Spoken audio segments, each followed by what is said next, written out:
निपुण नहीं है, ज्ञान नहीं है, अज्ञानी है, पता नहीं कैसे ये इतनी बड़ी गद्दी पे जाकर बैठ गए हैं। अभी भी इस मैटर को भी दबाने के लिए लिफाफा गैंग पुनः सक्रिय हो चुका है। जी, हिंदुस्तान के अंदर सारी महिलाएं जागरूक हो जाएंगी और ऐसे पाखंडियों से दूर हो जाएंगी। आपकी धर्मपत्नी सुंदर नहीं है, सुंदर होना कोई गुनाह है? क्या आपकी माता सुंदर नहीं थी? कि कहीं ना कहीं मद में वो मर्यादा को भूलते जा रहे हैं। मैं माफी भी मांगी थी और नाक भी रगड़ी थी, ये सभी जानते हैं। दर्शकों, आपका स्वागत है पुलिस की आवाज न्यूज में। मैं हूं आपके साथ BL पांडे। आप सोशल मीडिया पे देख रहे हैं, एक बयान वायरल हो रहा है जो कि प्रतिष्ठित कथावाचक अनिरुद्धाचार्य ने कहा है कि जो सुंदर स्त्रियां होती है उन्हीं का हरण होता है, उन्हीं की सुंदरता के कारण ही जो आज कृत हो रहे हैं वो सुंदरता के कारण होते हैं। महिलाओं को लेकर लगातार बयान पे बयान किए जा रहे हैं। कुछ समय पहले उन्होंने एक बयान और दिया था कि खास भाई बहन को एक कमरे में नहीं रहना चाहिए। जो पवित्र रिश्ता होता है उस रिश्ते को लेके लगातार कहीं ना कहीं ये बयान पे बयान किए जाते हैं। इसी को लेकर आज हिंदू महासभा ने यहाँ पे कोतवाली पे आए हुए हैं। काफी रोष नजर आ रहा है लोगों में, क्योंकि जिस तरीके से सीता मैया को, द्रौपदी जी को, जो कि हमारी पूजनीय है, उनको लेके जो बयान दिया गया है, कहने को अपने आप को प्रतिष्ठित कथावाचक बताते। कुछ दिन पहले एक वीडियो और इनका वायरल हुआ था जिसमें त्रिपाठी जी ने इनको भरे मंच पे फटकार लगाई थी कि आपको ज्ञान तक नहीं है, और इनके वो अज्ञान के कारण आज यहाँ पे पूरे ब्रज क्षेत्र में रोष का माहौल है। लोगों में काफी रोष देखने को मिल रहा है, क्योंकि जिस तरीके से बयानबाजी करते हैं वो कहीं ना कहीं लोगों की भावनाओं को आहत पहुंचाती है। आज हमारे साथ हिंदू महासभा के कुछ लोग मौजूद हैं जो यहाँ कोतवाली पे आए हुए थे। आइए बात करते हैं इनसे। जी, क्या नाम है आपका? मैं हिंदू महासभा जिला अध्यक्ष छाया गौतम। जी, जिस तरीके से बयान दिया गया है महिलाओं को लेके, क्या कहेंगे? समस्त हिंदू भक्तों के समक्ष उन्होंने जो टिप्पणी सीता माँ पे की है सुंदरता को लेके, महिलाओं का सुंदरता तो गहना होती है। पिछले भी हम वर्षों से देखते आ रहे हैं कि वो हर तीसरे महीने, हर दूसरे महीने कोई ना कोई टिप्पणी कर देते हैं और वो हिंदुओं की धार्मिक भावनाओं को आहत लगातार पहुंचा रहे हैं, जबकि वो उसी धर्म के देवी देवताओं को पूजकर और मानकर उस गद्दी पे बैठकर वो अपना जीवन यापन कर रहे हैं। उसके बाद भी ऐसी उनकी टिप्पणी चलती रहती हैं। हिंदू महासभा ही नहीं, समस्त हिंदू समाज इससे आहत हुआ है और हिंदू महासभा की ये खुली चेतावनी है कि अनिरुद्धाचार्य नहीं, कोई भी भागवताचार्य इस तरह की टिप्पणी करेगा तो उसके लिए हम खुला आंदोलन करेंगे। FIR कराने का काम भी हिंदू महासभा करेगा और हिंदू महासभा के सभी पदाधिकारी करेंगे। उन्होंने एक बयान दिया है जो कि सोशल मीडिया पे वायरल हो रहा है कि द्रौपदी जी का जो चीर हरण हुआ था वो भी उनकी सुंदरता के कारण हुआ था। तो क्या जो सुंदर स्त्री है उसका अब चीर हरण सुंदरता के कारण ही होता है? जो आज बलात्कार हो रहे हैं, जो कृत हो रहे हैं, वो सुंदरता के कारण हो रहे हैं? उनका कहना इस तरीके से लग रहा है। मैं वही कह रही हूँ कि ये आदमियों के नजरिया को बदलना चाहते हैं। मैंने आपसे पहले भी बोला है कि सुंदरता तो महिलाओं का गहना है। इसका मतलब यह है कि आप लोग अपना नजरिया बदल दोगे तो ये जो टिप्पणी की है वो निंदनीय है और घोर निंदनीय है। बहन जी, एक छोटा सा सवाल हो रहा है। कुछ दिन पहले, तकरीबन आज से 6 महीने पहले, इनका एक वीडियो वायरल हुआ था जिसमें इन्होंने कहा था कि सगे भाई बहन को एक कमरे में नहीं रहना चाहिए, जो कि सबसे पवित्र रिश्ता माना जाता भाई बहन का। उस रिश्ते को जिस तरीके से इन्होंने प्रस्तुत किया, उसको लेके क्या कहना चाहेंगे? मैं तो बस ये कहना चाहूंगी कि निपुण नहीं है, ज्ञान नहीं है, अज्ञानी है, पता नहीं कैसे ये इतनी बड़ी गद्दी पे जाकर बैठ गए हैं और अब इनका बहिष्कार होना शुरू हो गया है और हम लोग खुले तौर पर हर तरीके से सामाजिक बहिष्कार करेंगे इनका। एक चीज और देखी जाती है बहन जी, लगातार इनकी भागवत जो होती है वो लाइव होती है और लाइव में सबसे ज्यादा जो भीड़ होती है वो महिलाओं की होती है, और आज महिलाओं को जिस तरीके से ये प्रस्तुत कर रहे हैं लोगों के सामने, क्या कहना है आपका? महिला देखिए, नहीं बिल्कुल नहीं जाना चाहिए। मैं तो कह रही हूँ कि महिलाओं को जागरूक होने की जरूरत है। महिला एक सॉफ्ट वो है कि जब हम उनके पक्ष में बात करते हैं ना, महिलाएं बहुत जल्दी एक भावनाओं में बह जाती हैं। हम जैसे लोग, मेरी जैसी महिलाएं उनको जागरूक करने के लिए निकली हुई हैं और बहुत जल्दी हिंदुस्तान के अंदर सारी महिलाएं जागरूक हो जाएंगी और ऐसे पाखंडियों से दूर हो जाएंगी। बहन जी, एक छोटा सा सवाल और, लास्ट सवाल है आपसे। जिस तरीके से अनिरुद्धाचार्य जी लगातार सुर्खियों में बने रहते हैं, कहीं ऐसा तो नहीं है सुर्खियों में बनने का या अपने आप को और ज्यादा पावरफुल, मतलब अपने आप को और ज्यादा दिखाने के लिए कोई बयानबाजी की गई हो? ये नकारात्मकता है। ये इस तरीके से तो ये अब डाउन होते जाएंगे। ये तरीका नहीं है ना। जिन देवी देवताओं के नाम पर आप खा रहे हो, अपना जीवन चला रहे हो और अपना परिवार चला रहे हो, उनके खिलाफ आप इस तरीके से टिप्पणी कर रहे हो तो ये अब प्रसिद्ध नहीं होंगे। ये प्रसिद्ध नहीं है, अब इनका डाउनफॉल आ गया है। उनको तो लगता है कि प्रसिद्ध हो जाएंगे। मैं उनकी गलतफहमी हम लोग दूर करेंगे ना। लोग क्या करते हैं, सिर्फ आवाज उठाते हैं और दब जाते हैं। हिंदू महासभा न दबने वाली है, न झुकने वाली है। हम इनके खिलाफ FIR दर्ज कराएंगे और इनको निश्चित तौर पर माफी मांगनी पड़ेगी और कार्रवाई तो होगी, कानूनी कार्रवाई। क्या महिलाओं के खिलाफ कुछ भी बोलने से, माफी मांगने से सब काम हो जाता है? नहीं, मैंने कहा माफी तो मांगनी ही पड़ेगी, लेकिन कानूनी कार्रवाई भी इनके खिलाफ होगी। बहन जी, आप अभी कोतवाली आई हुई हैं, तो क्या आश्वासन मिला आपको यहाँ? आश्वासन कुछ नहीं मिला है। हम लोग यहाँ कोतवाली आए हैं क्योंकि हमारा जो कार्यालय है हिंदू महासभा का वो इस कार्य क्षेत्र में आता है। इस वजह से हम लोग कोतवाली आए थे, लेकिन कल सुबह का कार्यक्रम हमारा 1 बजे का वृंदावन में है। FIR वृंदावन में दर्ज होगी। ये थी हमारे साथ हिंदू महासभा की छाया गौतम, जिन्होंने कहा जिस तरीके से महिलाओं को लेकर लगातार ये बयानबाजी कर रहे हैं वो कहीं ना कहीं केवल मथुरा की महिलाएं ही नहीं, देश भर की महिलाओं को हाथ पहुंचाने वाली चीज है। कुछ और लोग हमारे साथ मौजूद है, आइए इनसे भी बात करते हैं। जी, क्या नाम है आपका? मैं संजय हरियाणा और अखिल भारत हिंदू महासभा का प्रदेश प्रवक्ता हूँ। निश्चित तौर पर यह कृत्य जो उन्होंने किया है निंदनीय है, महिलाओं की भावनाओं को ठेस पहुंचाने वाला। निश्चित तौर पर उन्होंने जो उदाहरण के तौर पर माता सीता और माँ द्रौपदी को जो प्रस्तुत किया है लगातार गलत है।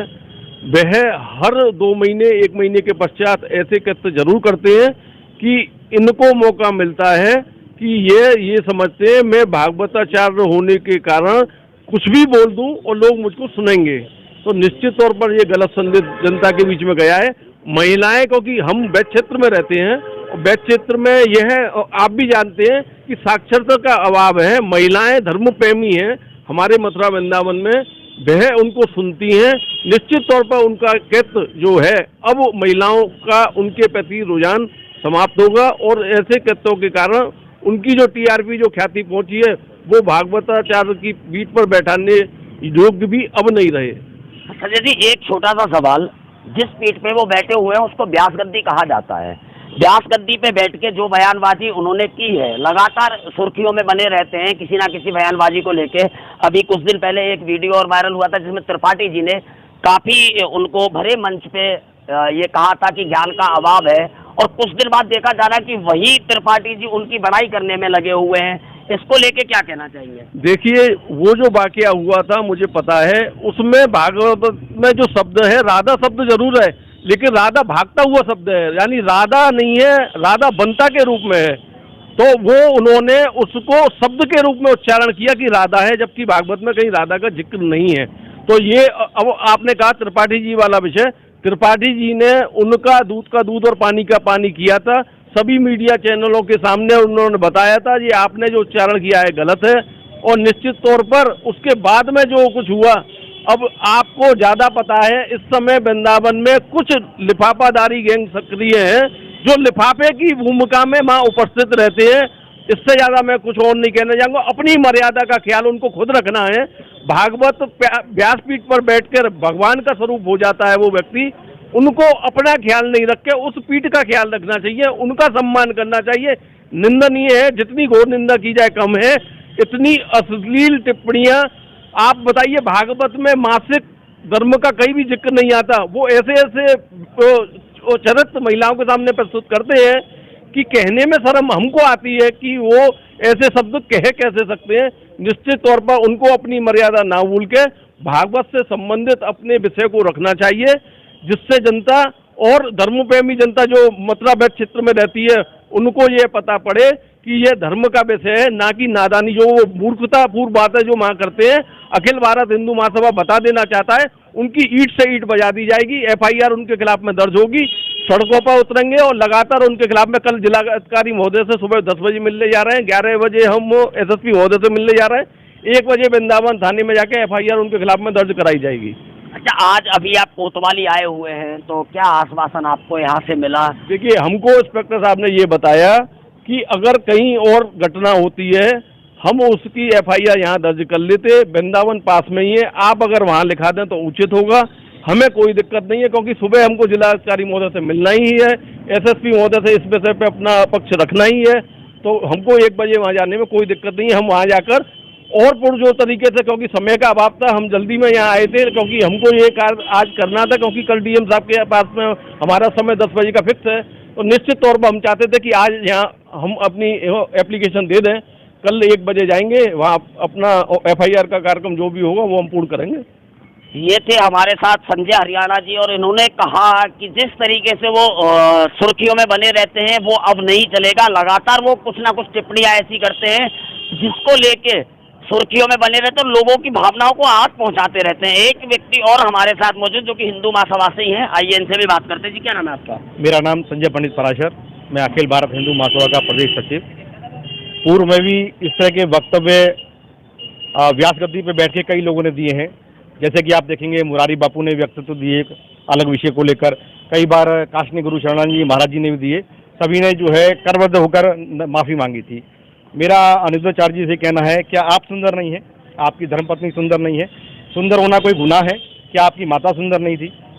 आप ये बताएं।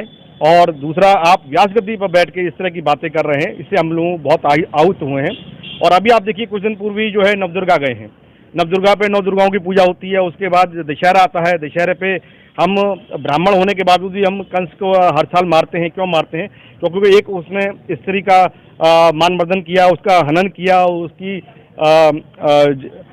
सीता माता का ऊपर जो उन्होंने अपराध किया, आज तक उसको लगातार कंस को हम मारते चले जाते हैं। अनिरुद्धाचार्य जी पूर्व में भी इस तरह के कई वक्तव्य दे चुके हैं और इससे बात कर चुके हैं। अब उनको माफ़ी मांगनी चाहिए हर हालत में। तो क्या जिस तरीके से अभी सीता माता को लेके टिप्पणी की गई है, तो क्या कहना चाहेंगे? वो भी कहीं ना कहीं उसके बराबर का ही। सीता माता के लेकर इन्होंने जो टिप्पणी करी है, इनको हर हालत में माफ़ी मांगनी पड़ेगी। इनके ऊपर केस दर्ज किया जा रहा है अखिल भारत हिंदू महासभा की तरफ से और इनके ऊपर सख्त कार्रवाई की जाएगी। अच्छा, एक छोटा सा सवाल आपसे कि अब जैसे इन्होंने एक वायरल वीडियो जिसकी बात यहाँ पे चल रही है, उसमें कहा गया कि सुंदर होने के कारण ही ये सारे कृत्य हुए थे, तो क्या अब सुंदर स्त्रियों को घर से नहीं निकलना चाहिए? ये एक मानसिक बीमारी है।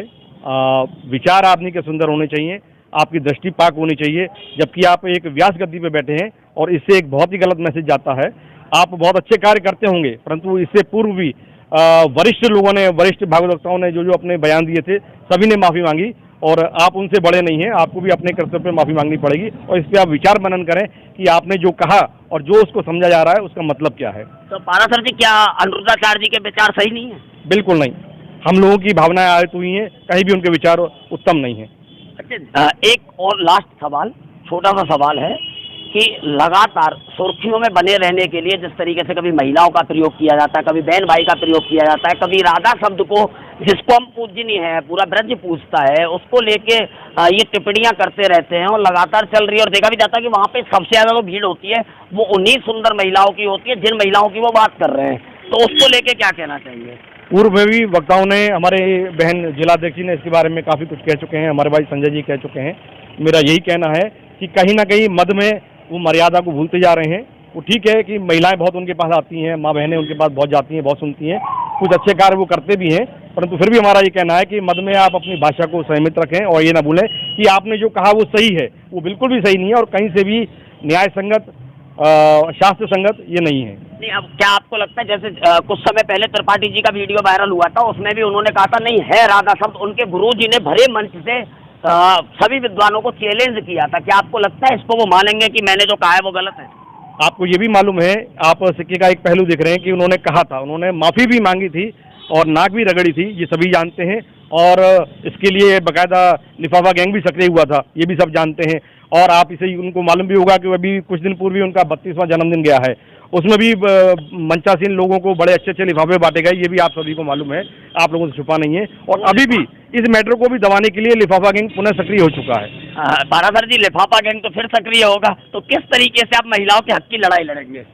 ये तो वक्त ही बताएगा, क्योंकि अखिल भारत हिंदू महासभा उस शय का नाम है जो कि मथुरा में श्री कृष्ण जन्मस्थान का केस भी लड़ रही है। हम लोग जो कहते हैं, कर गुजरते हैं, हम इसके लिए इस क्षेत्र में नहीं आए। हम जानते हैं कि हम हिंदू धर्म के लिए बात कर रहे हैं, उसकी चर्चा कर रहे हैं।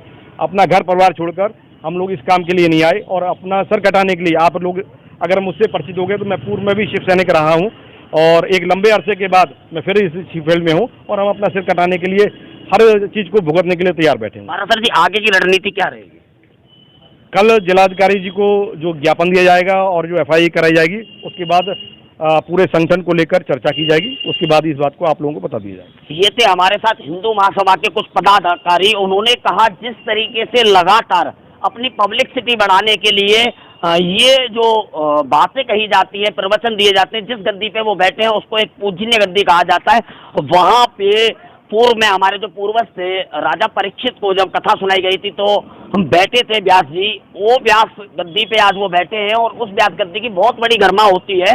उस गरिमा को कहीं ना कहीं इस तरीके के जो भाषण देके मैं इसको प्रवचन नहीं कहूंगा, क्योंकि इसको भाषण कहा जा सकता है। प्रवचन इस तरीके के नहीं होते कि किसी की भी भावनाओं को ठेस पहुंचाई जाए। वो जिस तरीके के भाषण व्यास गद्दी पे बैठ के दे रहे हैं, वो व्यास गद्दी को कहीं ना कहीं शोभनीय नहीं है। ये हिंदू महासभा के लोगों के जो कहना था वो ये था कि जिस तरीके से महिलाओं को लेकर टिप्पणी की जा रही है, उसको लेकर हिंदू महासभा हर तरीके का प्रयास करेगा, और जिस तरीके से उन्होंने ये बयान दिए हैं उसको उनको लेकर माफी मांगनी पड़ेगी, और जिस मद में वो हैं उस मद को भूल के व्यास गद्दी की गरिमा को बनाए रखना पड़ेगा। पुलिस की आवाज के लिए BL पांडे की रिपोर्ट, मथुरा।